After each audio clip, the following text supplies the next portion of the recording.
அளவற்ற அருளாளனும் நிகரற்ற அன்புடையோனுமாகிய அல்லாஹ்வின் திருப்பெயரால் துவங்குகிறேன்.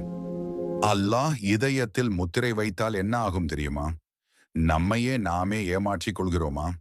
அல்லாஹ் அவர்களின் இதயங்களிலும் அவர்கள் செவி புலன்களிலும் முத்திரை வைத்து விட்டான். இன்னும் அவர்களின் பார்வை மீது ஒரு திரை கிடக்கிறது. மேலும் அவர்களுக்கு கடுமையான வேதனையும் உண்டு.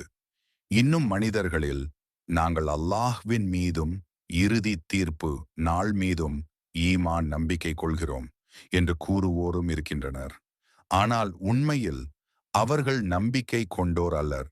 இவ்வாறு கூறி அவர்கள் அல்லாஹ்வையும் ஈமான் இறை நம்பிக்கை கொண்டோரையும் ஏமாற்ற நினைக்கின்றார்கள்.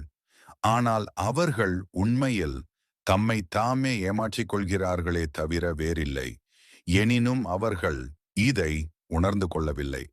அவர்களுடைய இதயங்களில் ஒரு நோய் உள்ளது. அல்லாஹ் அந்த நோயை அவர்களுக்கு இன்னும் அதிகமாக்கிவிட்டான். மேலும் அவர்கள் பொய் சொல்லும் காரணத்தினால் அவர்களுக்கு துன்பந்தரும் வேதனையும் உண்டு.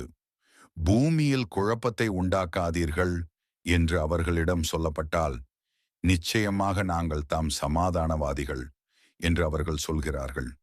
நிச்சயமாக அவர்கள் தாம் குழப்பம் உண்டாக்குபவர்கள் அன்றோ?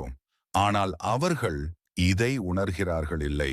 இந்த ஆயத்துகள் வெளியில் ஈமான் என்று சொன்னாலும் உள்ளத்தில் உண்மை இல்லாதவர்களை எச்சரிக்கிறது. உண்மையை மறுத்து தொடர்ந்து பொய் வாழ்ந்தால் இதயம் உணர்ச்சி இழந்துவிடும். அதையே இதய நோய் என்று அல்லாஹ் கூறுகிறான். தன்னை சமாதானவாதி என்று சொல்லிக்கொண்டே குழப்பம் உண்டாக்குபவன் உண்மையில் தன்னைத்தானே ஏமாற்றுகிறான். அல்லாஹ் நம்முடைய இதயங்களை சுத்தமாக காக்கட்டும். ஆமீன். நாம் உண்மையான ஈமானுடன் வாழ அல்லாஹ் அருள் புரிவானாக.